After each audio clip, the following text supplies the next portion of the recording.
Аж ахуйн нэгж байгууллагын тооллого 2026.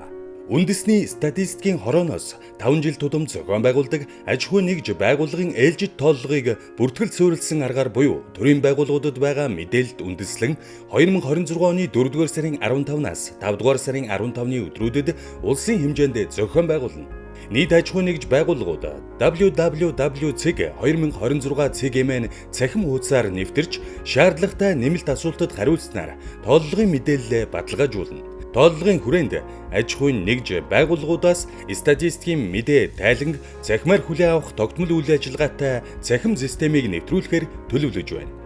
Үүний үр дүнд аж ахуйн нэгж байгууллагууд орон зай, цаг хугацаанаас үл хамааран статистикийн мэдээ тайланг илгээх, мэдээлэгч байгууллагад тулгардаг ачааллыг бууруулах зэрэг давуу талтай юм. Аж ахуйн нэгж байгууллагын тооллогодоо идэвхтэй хамрагдаарай. Үндэсний статистикийн хороо.